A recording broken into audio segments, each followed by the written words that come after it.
So glad you could join us for this session. Today, we're going to talk about unschooling STEM.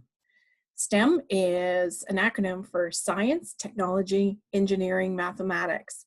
When I first undertook unschooling my kids, I didn't realize that STEM could be a big part of learning to love math and science and learning to love those things without using workbooks and textbooks and drill sheets.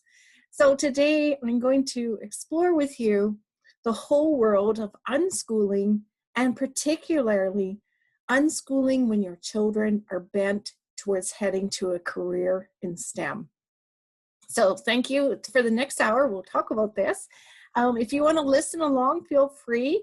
I have a ton of slides, but you can also listen to while you're doing other things. So thanks for joining me. So to start, my name is Judy Arnall, and I am a certified Canadian family life educator in brain and child development. That is actually my work outside the home.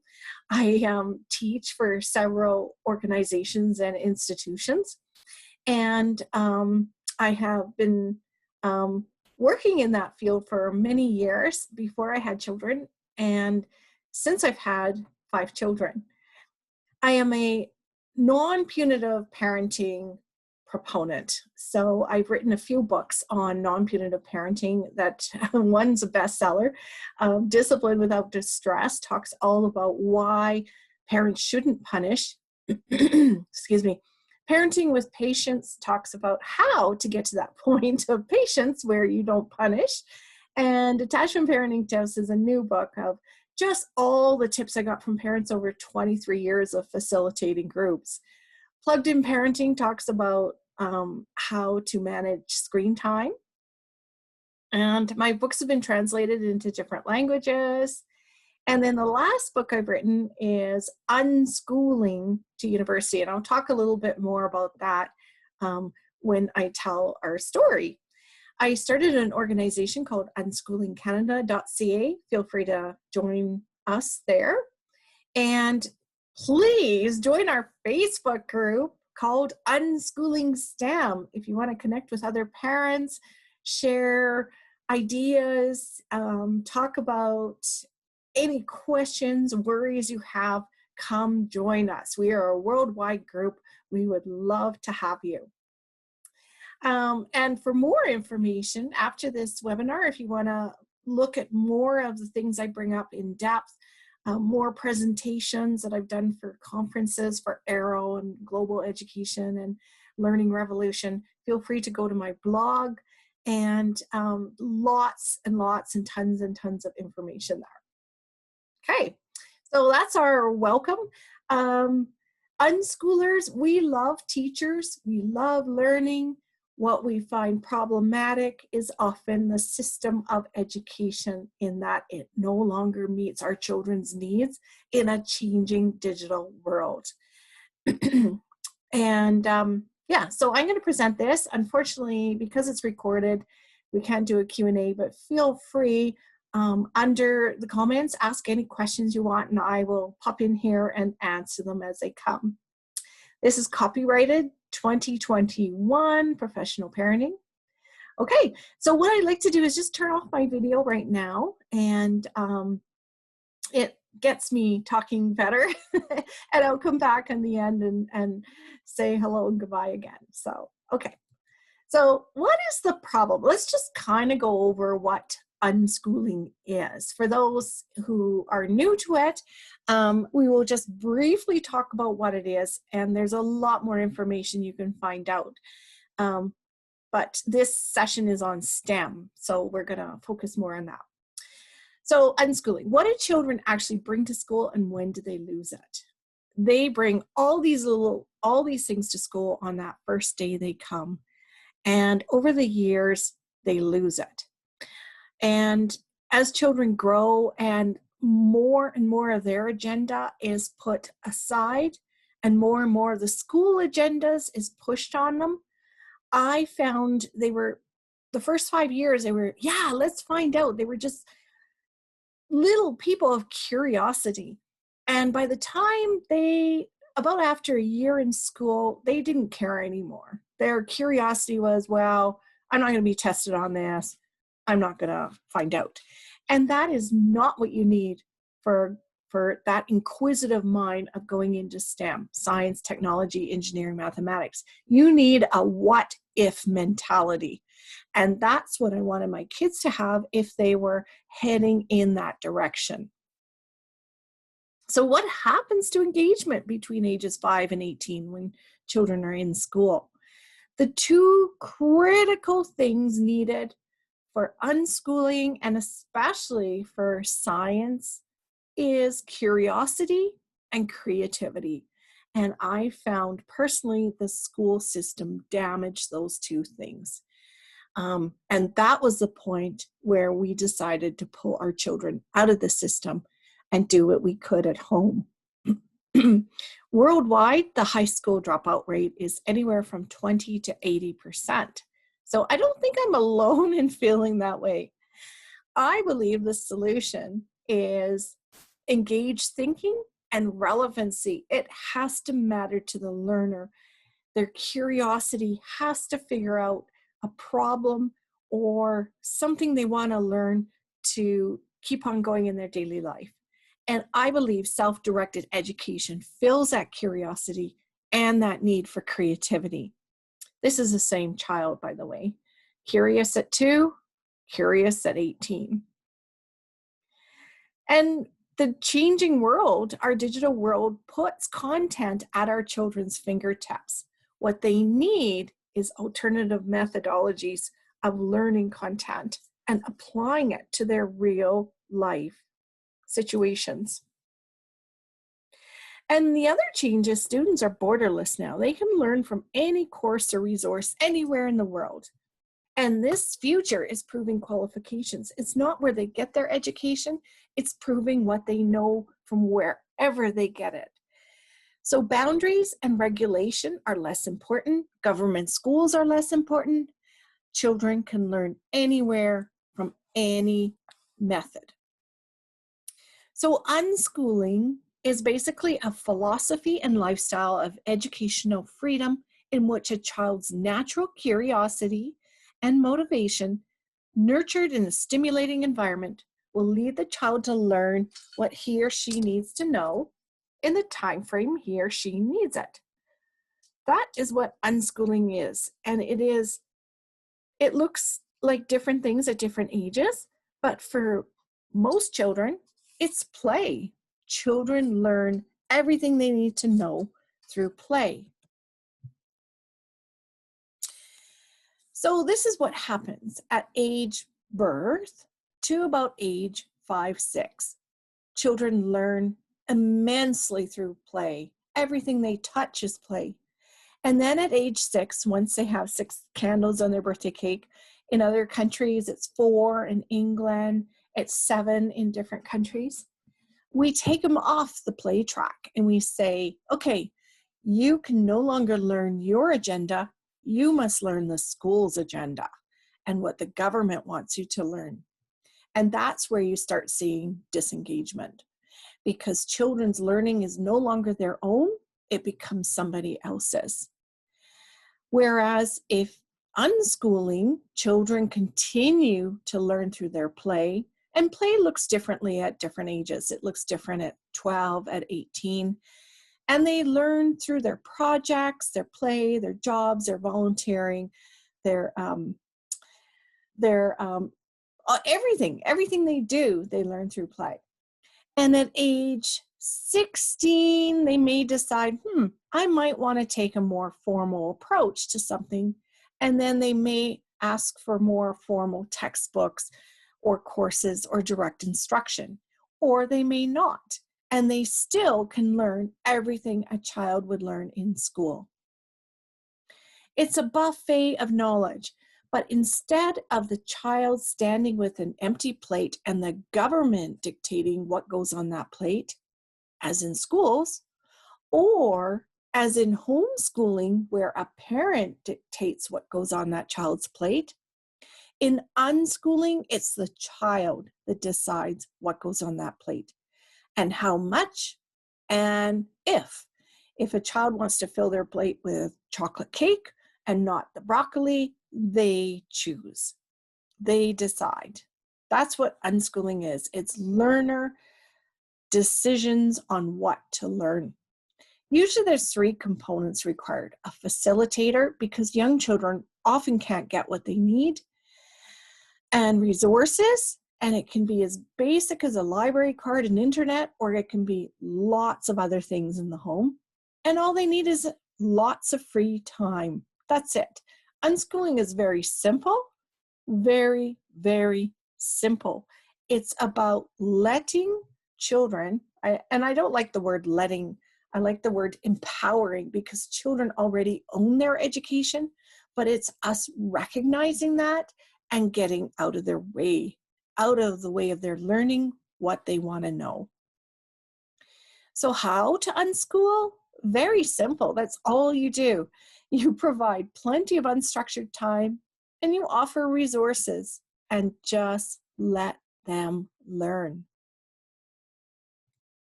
What do kids do all day if they're left on their own devices? Lots of things. They do all these things.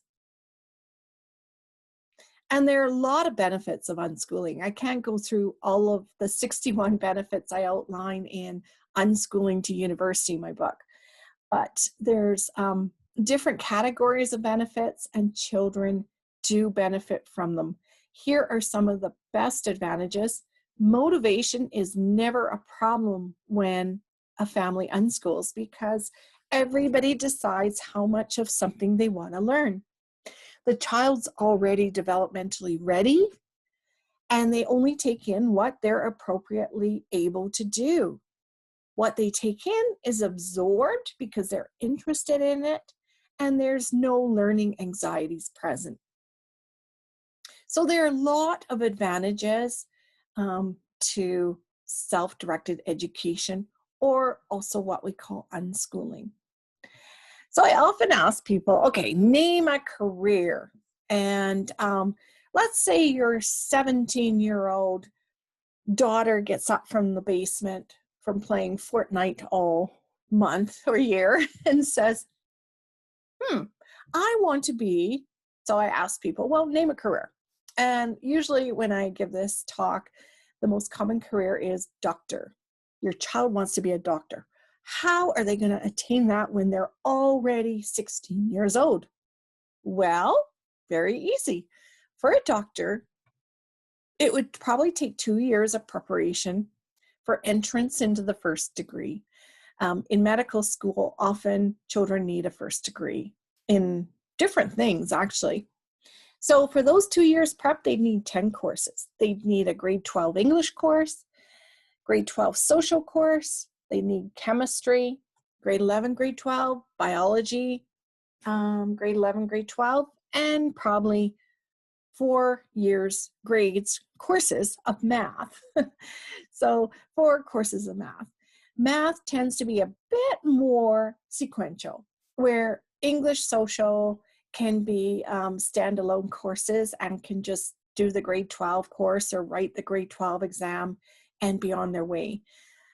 More of the sciences and math do tend to build on each other in high school, so taking those courses might be appropriate.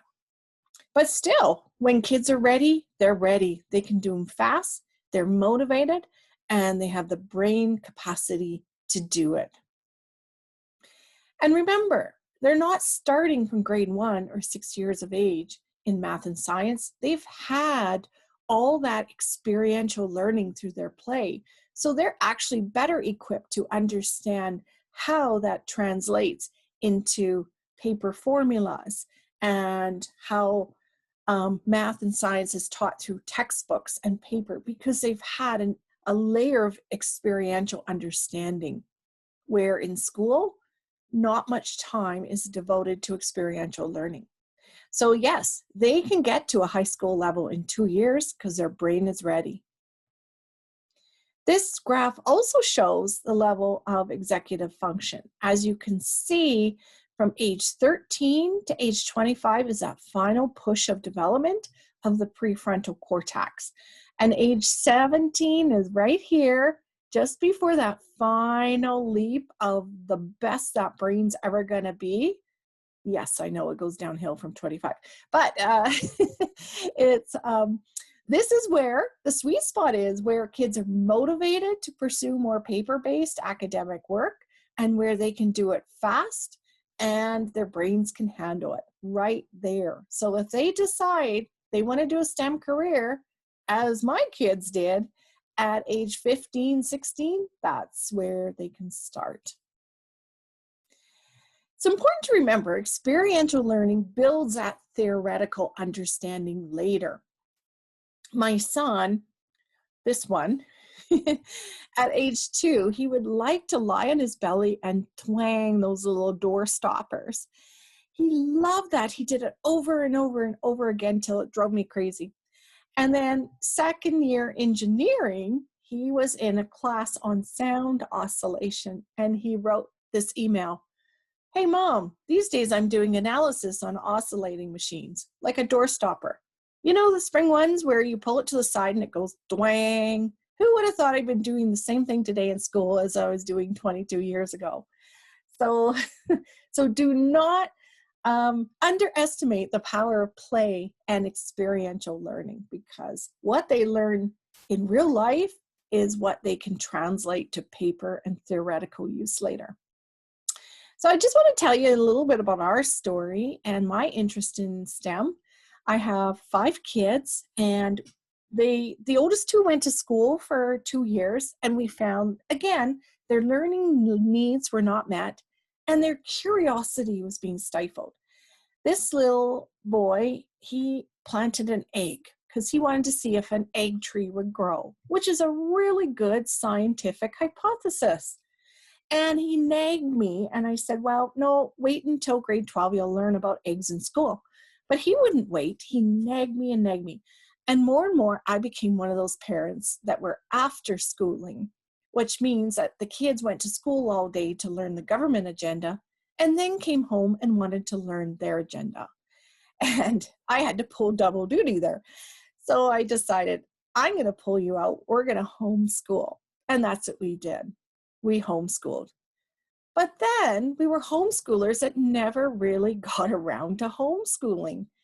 I am a specialist in non-punitive parenting, and by November of the year, the kids stopped listening to me. They wouldn't do their workbooks. They wouldn't do their assignments. We had power struggles. We had battles. We had tears that ended in, as you can see, my son wrote on his mathematics book, I hate mathematics. Well, he later became the engineer. So somewhere along the way, maybe it was the backing off on formal workbooks that helped him regain his love of mathematics, because he did get it. So we went from homeschooling to unschooling, and that's very often a continuum that families do. They start off homeschooling, realize, hey, this works in school, it doesn't work at home unless you're a very authoritarian parent. Let's unschool. Let's let it slide. And more, my role morphed from teacher to facilitator. I was no longer the teacher. And believe me, my math ends at grade 8. I could not do anything more than grade 8 math. So I became the facilitator on how to help my kids get the resources they needed to learn more. A lot of my facilitation was from my work in teaching child development. When we teach adults, we honor the fact that they are an independent learner and they decide what they want to learn. Yet we don't honor the same thing with children. And the more I studied teaching adults versus teaching children, I realized that I want to teach my children the way I teach my adults. So we moved less from the pedagogy model of teaching to the andragogy model of learning. So for the next 10 years, we played and played. And my children did their first math class about grade 8, and then skipped grade 9, and then did math classes in grade 10, 11, 12. Their first English, science, and social studies geography classes were grade 10. And even then, a lot of it was self-taught. They would just read the textbook on their own, write the exams, done, get the credits. They wrote our grade 12 exams, which we call diploma exams. They got an average of 78%, whereas our country average is 65% on those exams. So obviously they learned. They got scholarships, and all 4 kids were accepted to universities. 3 of them went into STEM programs. 1 could have got into STEM, but decided to go into humanities. So far, I have 3 university graduates, 1 master's student, and they applied to 10 Canadian major universities, all in the Maclean School rankings. At the time, my kids were heading off into university. A lot of their unschooling friends were doing the same thing. So when you're an unschooler, you hang out with other unschoolers because they understand. It's much different. It's a different philosophy and mode of thinking. And when I discovered 30 of my friends' kids and my kids' friends going off into programs, I decided to survey them and write a book. So I wrote the book, Unschooling to University. So of those 30 kids, they unschooled anywhere from 3 to 12 years. They were all accepted to college, tech, and university programs. 22 have already graduated in Canada, and 2 have gone on to master's level. And of those 30 kids, we had 10 go into STEM careers, of which 4 were engineers, 10 went into humanities, and 10 of them went into the arts. Pretty amazing. Okay, so now let's look at STEM through the age groups. Human development research should inform educational practice. Dr. Thomas Armstrong said this in 2006, and that is so true. If you look at the brain, it's all geared to different age groups. So babies are born with 100 billion of these brain cells. These are models of brain cells. These are the axons, these are the dendrites, and they're not, for the most part, connected when a baby is born. Many hindbrain functions are connected, which is the lower brain, to keep their motor development running. So, for example, the cerebellum, the brainstem, the occipital lobe are very developed. And that keeps the baby's breathing, heart, blood sugar, motor control, coordination going. And as children are born and experience and age after birth, that is what does more upper brain connections. Here's a little video that shows you how the axons and the dendrites send neurotransmitters across the gap between them, which is the synapse. So if you look at this, this is an axon from this brain cell. It's going to send a neurotransmitter across this space here, called a synapse, to this receiving brain cell.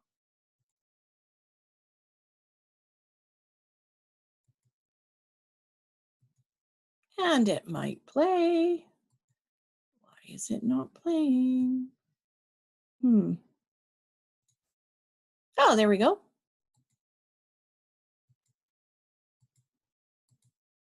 Okay, it's not going to play. I'm not sure why. Darn. Okay, anyways, let's not spend time on that. That's what it does, though. So as you can see, at birth, there's very little brain connections, but age 7, there are so many brain connections. The brain is more active than a college student at that age. And that's when the brain starts pruning connections so that they can concentrate on building connections between brain cells that are used for experiential things more often. So in terms of language, if a child up until now has been to a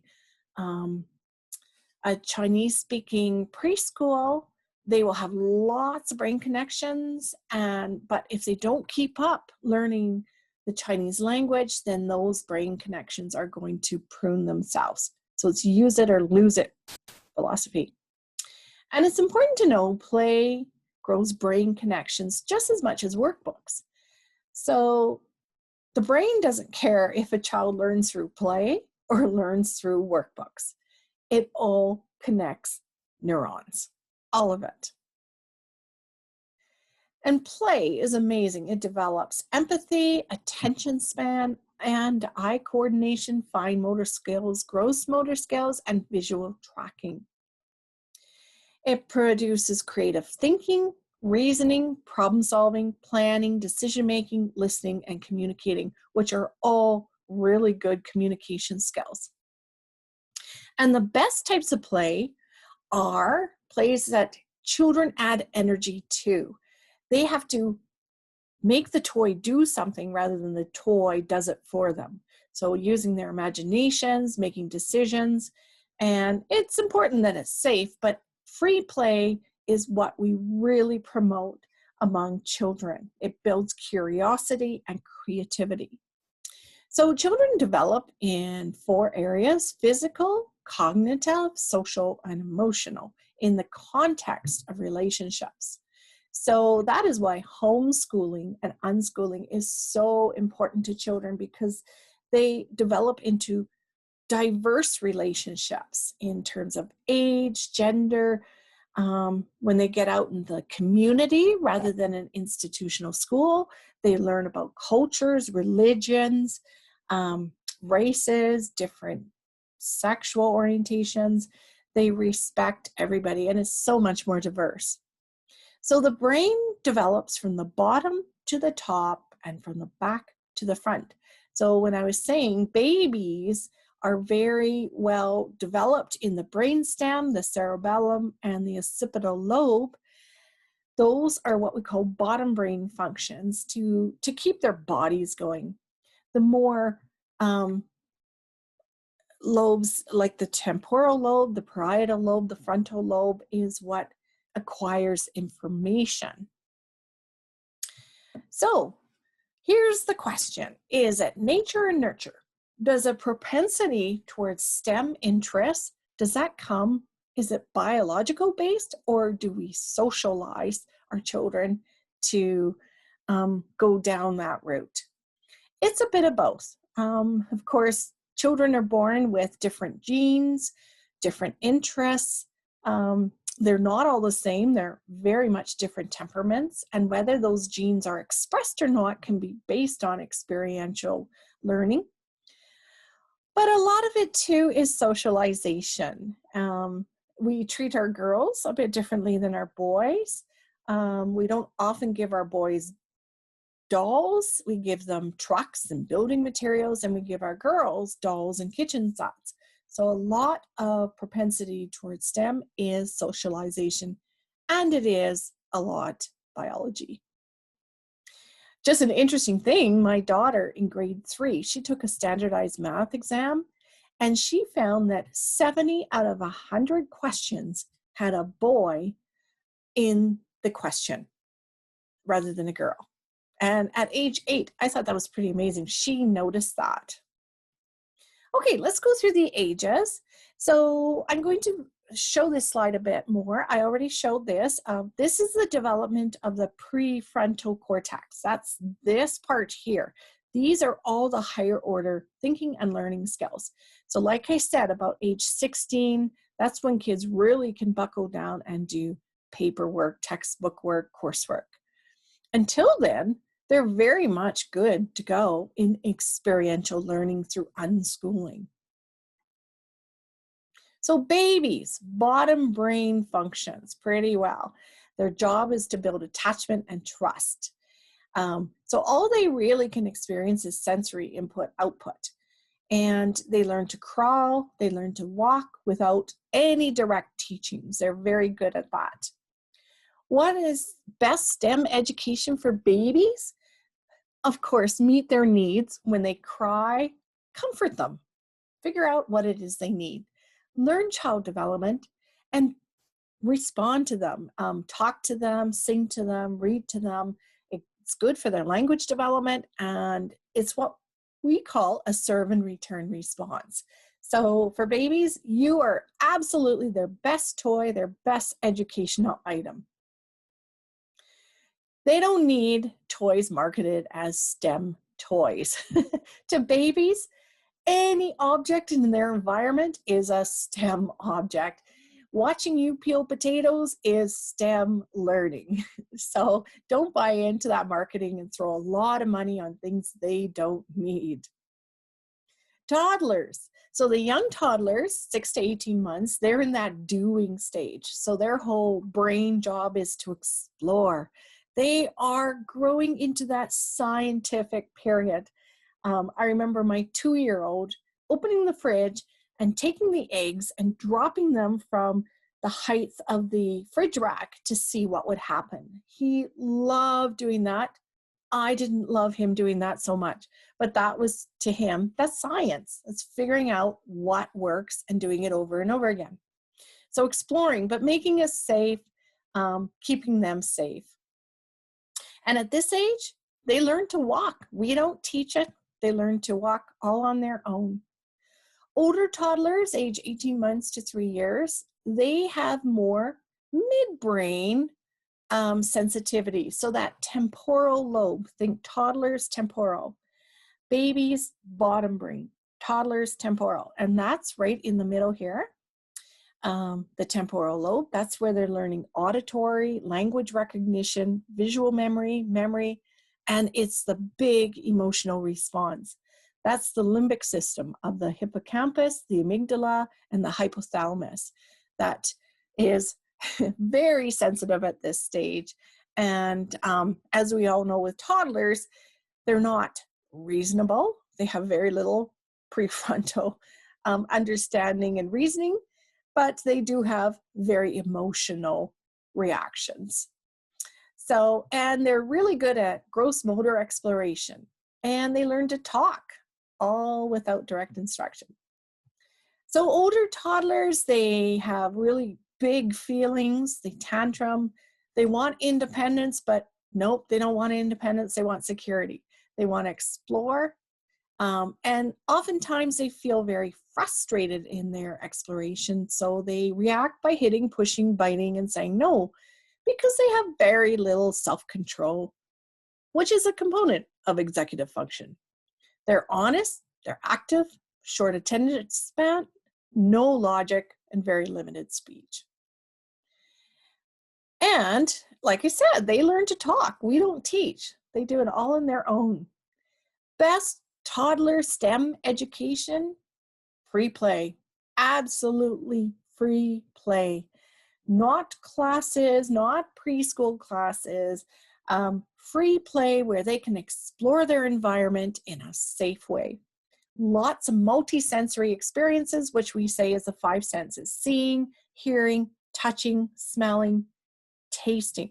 Most of toddler exploration is oral, so it goes into their mouth. That's one of their senses of how they explore their environment.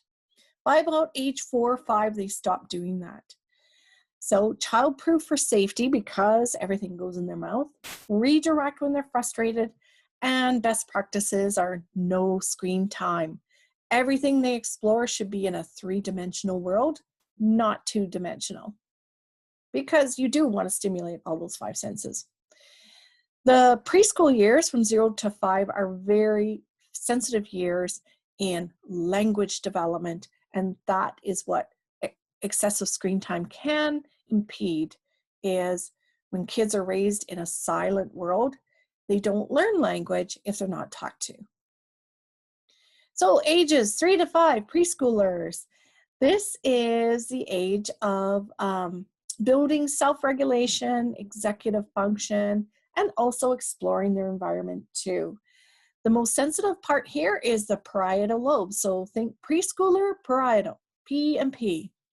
They have sensory processing, attention, language, and they learn about objects in relation to each other.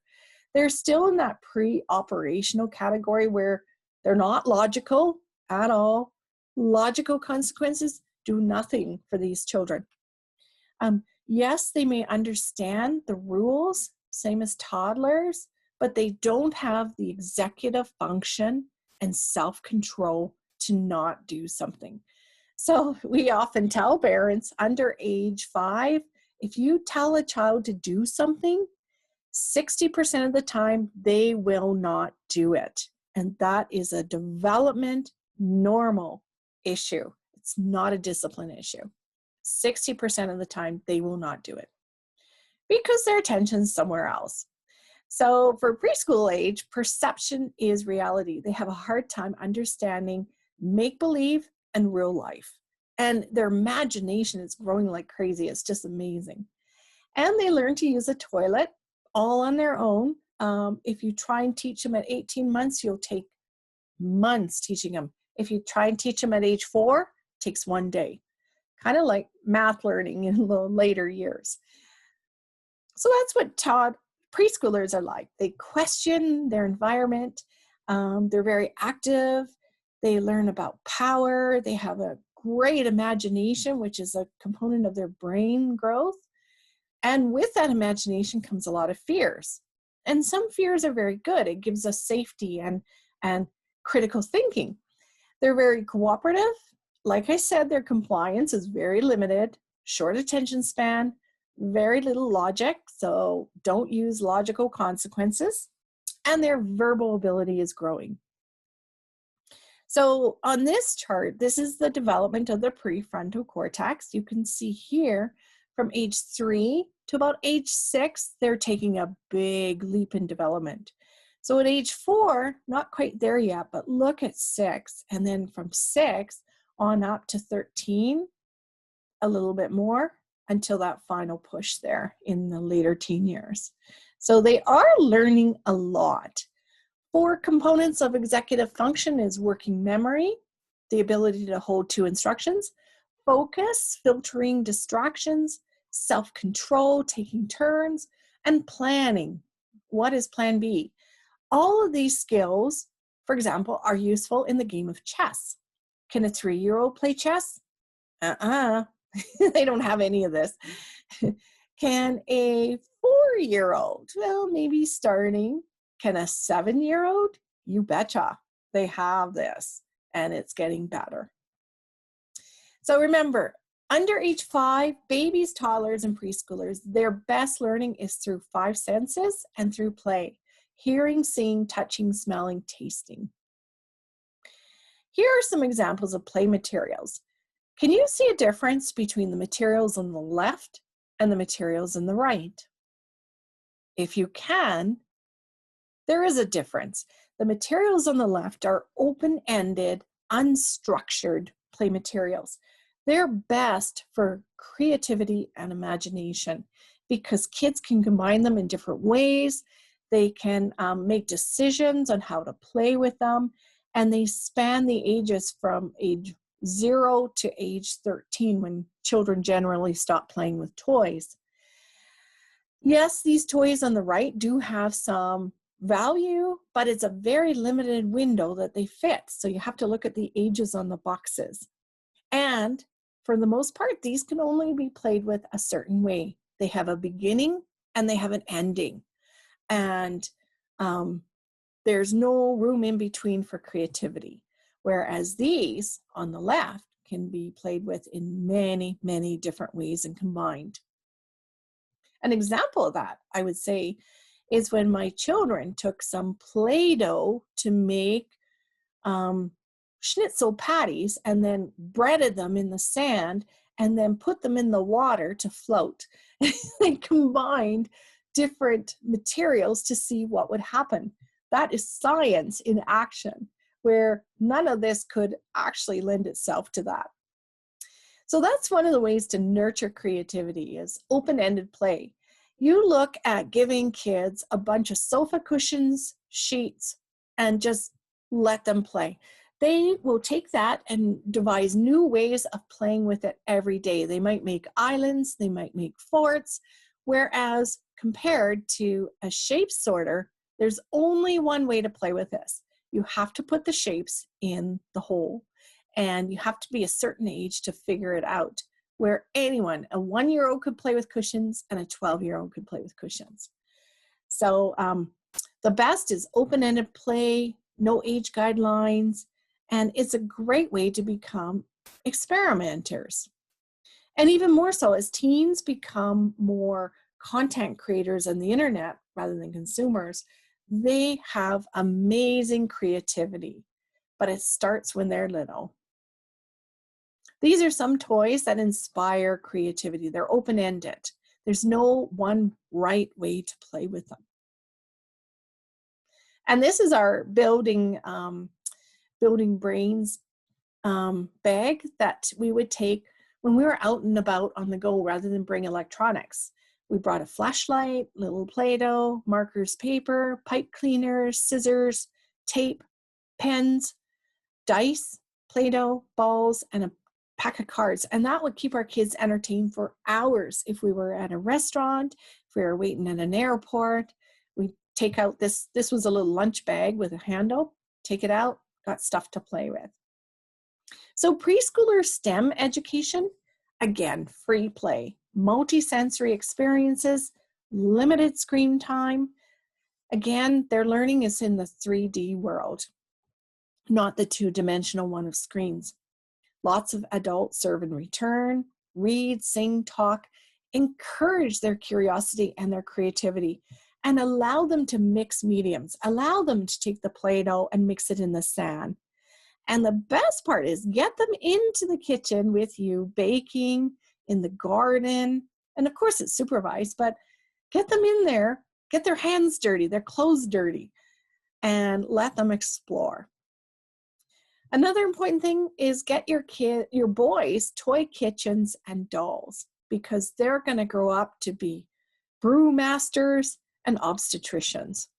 Get your girls microscopes and drones, because they're going to grow up to be scientists and engineers. Allow them free play. And science is all around us. Biology, chemistry, biology is in the garden, chemistry is in the kitchen, physics is everywhere else you go or do.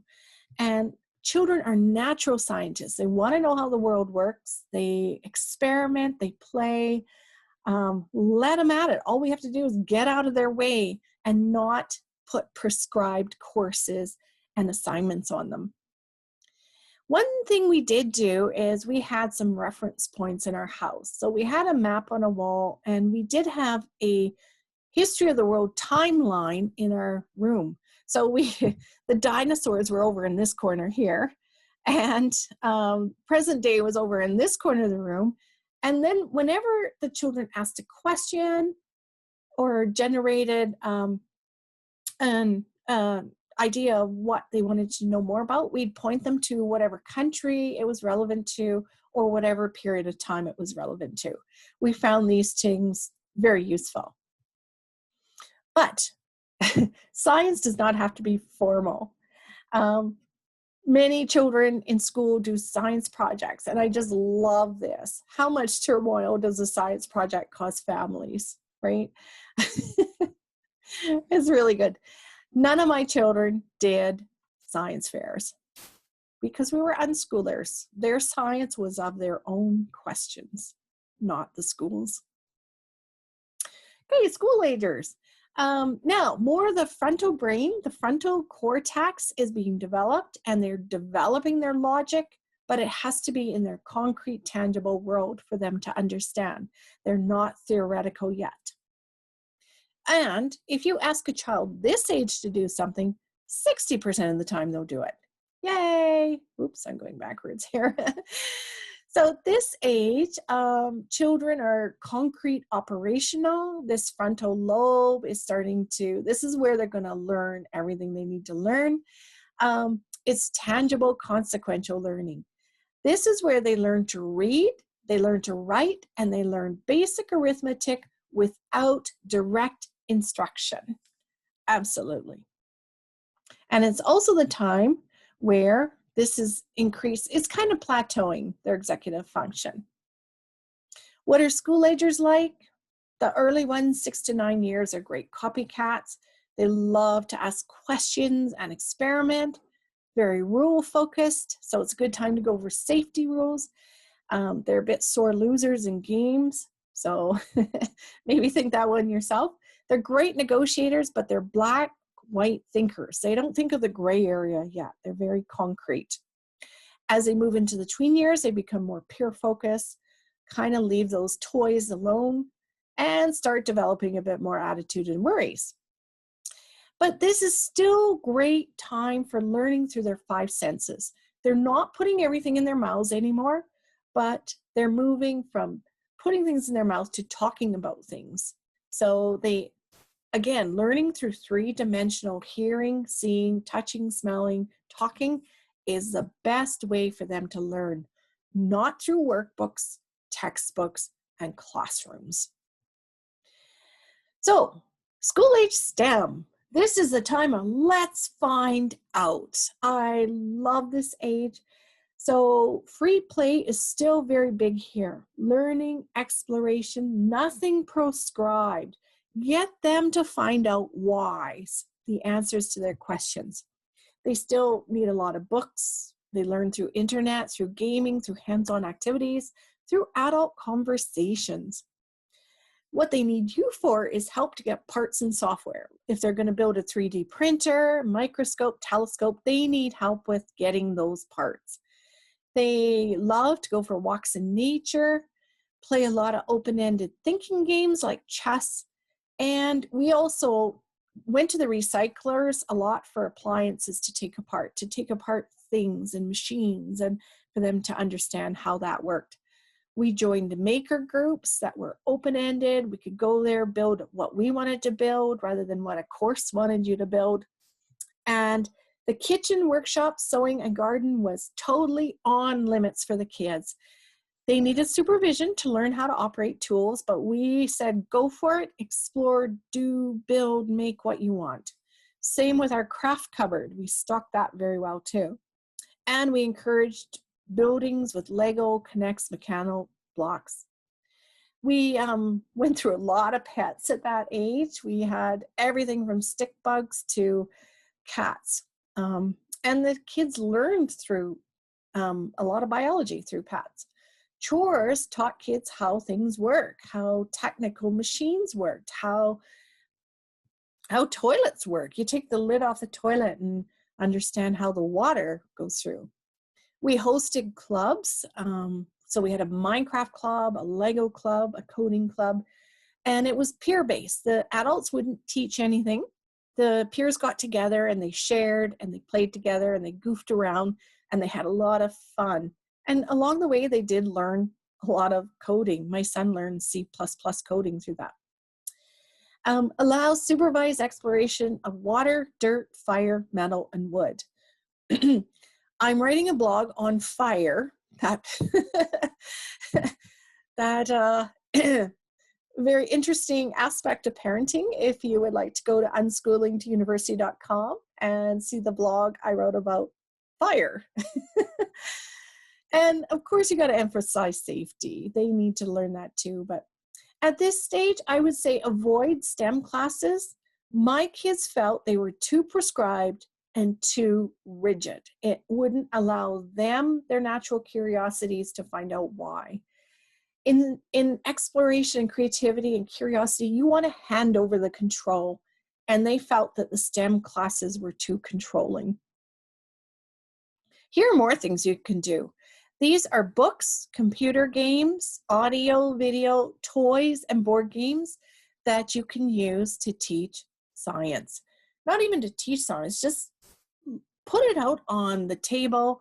Your kids are going to walk by and go, oh, I want to play with this. And they play, and they might ask questions and they might not. And then you put it away, and then a month later you bring it out again. They play with it in a different way, ask different questions. And that's what we call strewing. So you don't need to have all these things. Some of these things my kids never used. I got them at garage sales with great intentions, and it just never left our shelf. And I refuse to feel guilty about that. And this is for math. Same thing again too. You do not need all these things. These are nice to have, not needs to have, but they are giving you ideas of what to spend your money on rather than classes, workbooks, and textbooks for those years. The other thing is your attitude matters. Parenting can make or break STEM curiosity and creativity. You need an attitude of saying yes as much as possible. And that involves a bit of tolerating mess, but it's a good opportunity to teach kids how to clean up their messes too. One thing we often see when we go to homeschooling classes is parents getting in there and fixing their children's projects. And that tells a child, you're not good enough, don't create, follow the prescription plan, and it shuts down creativity and curiosity. So let kids own their projects. Praise what you liked about the project. Another thing is to approach mistakes as learning opportunities. Everything in science is about trying and failing. And if you can't handle failure and you think it's a mistake, you never get anywhere in science. So that whole field needs to be approached as mistakes are awesome. They tell us something. It tells us to change. And that is the way you should approach parenting too. And with that leads to don't punish in parenting. Again, when children make mistakes, when they do things that they shouldn't be doing, teach, ask questions, figure out different ways to handle things. Punishment teach kids not to make mistakes and not to get caught when they do make them. And those things do not inspire curiosity or creativity on how to handle things better. So if you want more information on non-punitive parenting, I do have a website called judyarnall.com. You can go there. There's lots of ideas of how to handle things without punishments in parenting from ages birth to age teen years. And during these years, children learn to read. We don't teach reading. Now, this subject is on STEM, so I'm not going to talk about reading, but all children learn to read at different ages. Anywhere between ages 4 and 12, they get it. They crack the code, and it's the frontal lobe working together with the occipital lobe and the parietal lobe. When that mashes together and connects, that's when your children crack the code. And you can try and teach read and get frustrated at earlier ages, but let it happen, let it develop. We live in a literate society. Your children, most unschoolers, all learn to read without direct instruction, all of them. My 10-year-old was a late reader. He couldn't read. A year later, he's reading this book. Now, in STEM, much to my kids' happiness, except the English major, you do not have to write in order to analyze a Shakespeare characteristic. But in STEM, there is still ways you do have to write. You have to learn to write lab reports and technical papers. This is one son's writing at first year university. And because my kids were always online, they didn't write much. So they had chicken scratch. I can't even read this. And he found that was a need. Once he went to university, he thought, oh, they don't allow laptops. He needs to learn to write. So in 3 months of practice, he started to write like this. So when the need is there, that's when kids will really work hard to get the skills they need. They don't need 12 years of practice. Okay, teenagers. This is the age where the prefrontal cortex is developing and they're starting to think abstractly, and also that temporal lobe of feelings is becoming more sensitive too. So best thing here is they're thinking abstract and learning theoretical, and this is where they can learn to write essays, lab reports, and higher order mathematics. This is a stage of the last big jump in executive function. So this is kind of what teenagers are like. I'm not going to read all these. You can see these right now or just stop the video to read them. But again, I'm not saying teens and adults don't learn experientially. They love to. When I teach at conferences, I try and get my audiences up every 10 minutes to do something because it cements in the brain a lot better. But keep in mind, this is when teens still want to learn things through hearing, seeing, touching, smelling, tasting, talking, but also they're ready for theoretical paper-based activities. much better. They're learning to analyze now. They're understanding ideology. They can handle calculus. Their brains are developing the abstract thinking. So let's talk about math. Math is solving everyday problems. We got this half a cheesecake bought for a birthday, and we brought it home from the restaurant, and we kind of looked at it and thought, wait a minute, that's not half a cheesecake. I can see that with my eyes. And that was a math problem. How do we prove to the restaurant that this is not half a cheesecake? So that was a good learning opportunity to talk about pi and how to work out the formula of pi. So we did, and we went to the restaurant and said, your cake is not half a cake, because we did it with pi. And got our money back, yay. But it's a good way to show kids more math understanding with that experiential learning. So grade 8, I found, is a good bridge from mental math and experiential math to paper math, to learning how to figure out fractions on paper rather than just in the kitchen through baking. So these are ways my kids learned all these through play from ages 0 to 13. They learned all this through play. For more discussion of this, please go to unschoolingtouniversity.com. Look up the article, Ways to Learn Math Without a Workbook, and you can find out how kids learn these things through play. More things they learn through play. This is x squared plus 4x plus 3. Great trinomial and crackers. And the more they can relate it to real life, the better they learn it. And then at age 13, and again, too, I do include these two on the website in the article, Ways to Learn Math Without a Workbook. And at age 13, these are things they can learn a lot more on paper.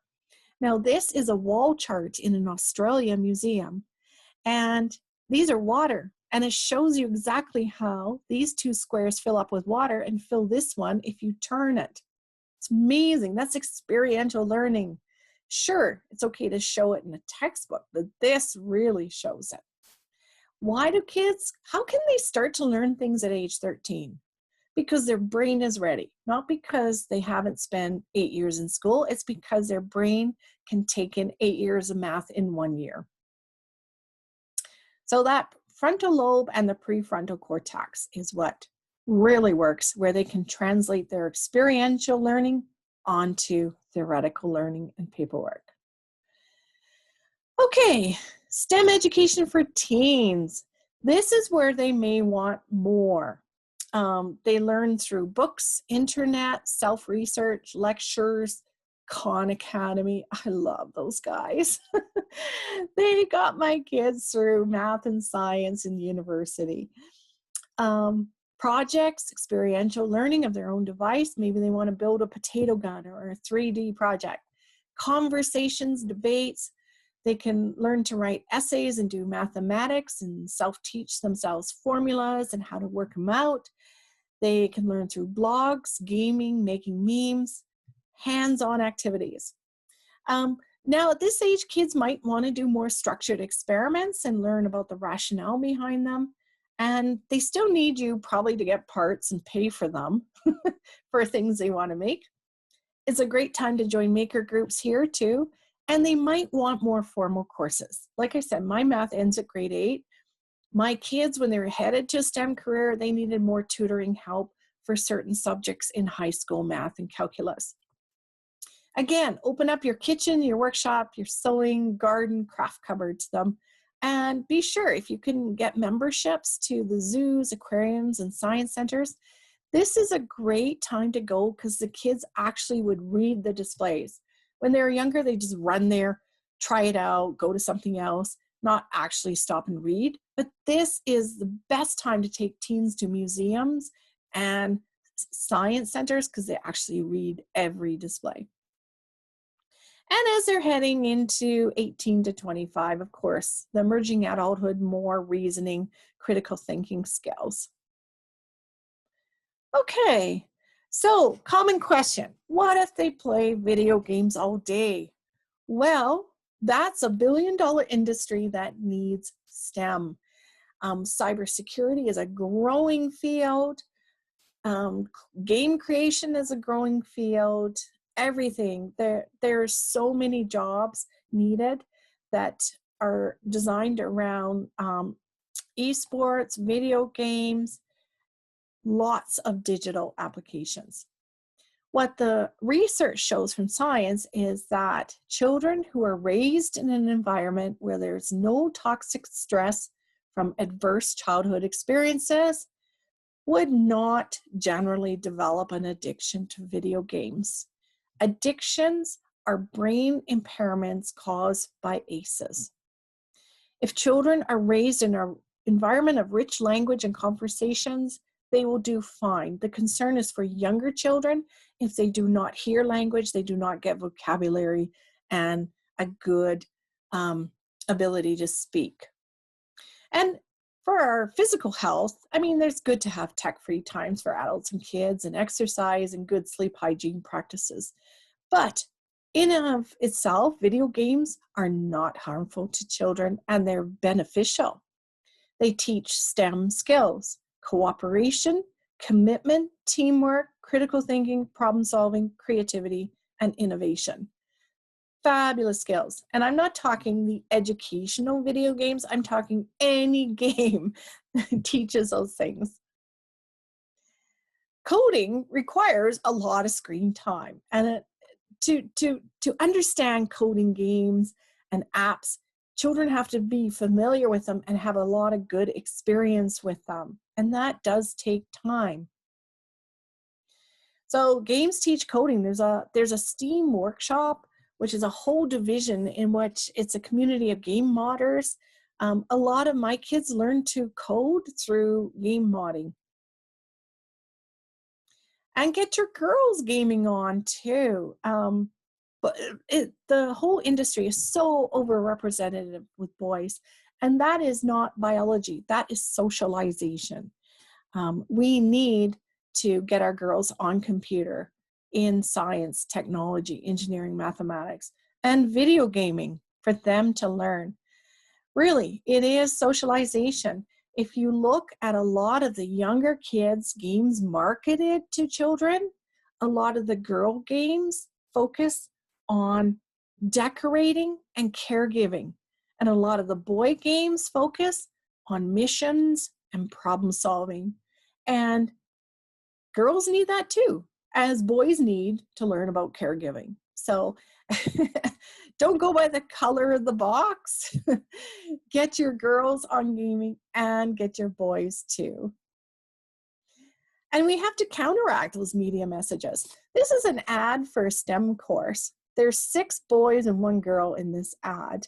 And you can't be what you can't see. Girls need to see themselves represented in the media too, not as a sidekick, but as the actual manipulator of STEM.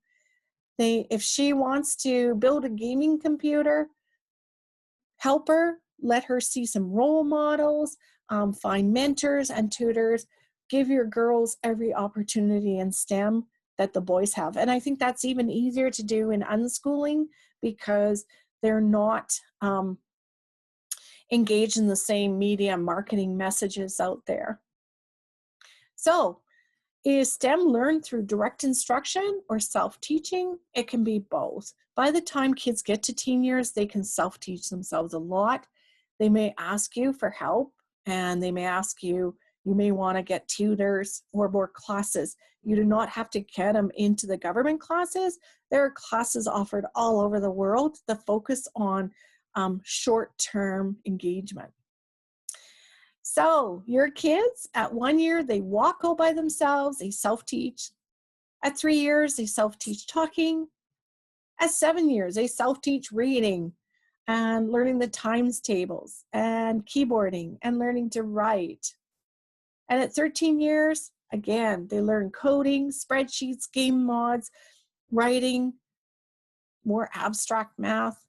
And at 15 to 20 years, they might be ready for more formal instruction. If they're going to head into engineering, medicine, science, they're going to need definitely high school backgrounds in those subjects to go on to post-secondary. But whether they learn it through self-teaching or through instruction, they're unschoolers. They choose how they want to engage with the content, and they might be ready for more formal instruction. So in conclusion, yes, play can replace school. Going through to an unschooling mode of learning does not mean your child will not head into a STEM career. It does not close off those doors. And there's lots you can do, as we talked about in this webinar, about encouraging that STEM curiosity and creativity. Absolutely. So yes, they can learn everything they need to learn and head into a science, technology, engineering, mathematics career. I like to end with this poem because I think it's just so indicative of unschooling. And it's written by Anonymous, but I tried to teach my child with words. They often passed him by unheard. I tried to teach my child with books. He only gave me puzzled looks. Despairingly, I turned aside. How can I teach this child? I cried. Into my hand, he placed the key. Come, she said, and play with me. So, absolutely. Okay, so I talk more, a lot of what I've talked about today is in the book, Unschooling to University. What it does is the first part talks about what unschooling is and the whole philosophy. We look at what play is and how unschooling is taken on in free schools. Then part 2, we talk about all the wonderful benefits of unschooling over school, institutional schools, government schools. And then part 3 is how to do it. What does the adult do? What's their role? What resources are good? What do you need? What don't you need? How do you carve out unstructured time? And what about assessment? If you're in a jurisdiction or country that requires assessment, how do you translate that into assessment? Part 4 is a lot of what we covered today in the child development stages. We talk about brain basics and how the brain works, and then what is appropriate unschooling, how children learn at different ages, what they might, how a preschooler will play with blocks, but a teenager will play with memes to learn creativity or to express their creativity. And then we definitely talk about how to get into STEM programs in the high school years, how to create a portfolio from what they've learned, and how to apply for post-secondary. So that's me. I'm so happy you joined us today.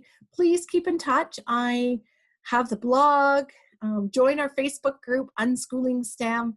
And if you have any questions, I'm all over the internet. So these are ways to find me. Thank you. And I hope this was informative, and enjoy your children. It goes by so fast, and it does. And they are just remarkable. We need your children. We need them to solve our world's big problems. So you play a big role in that. So thank you for watching, and best wishes.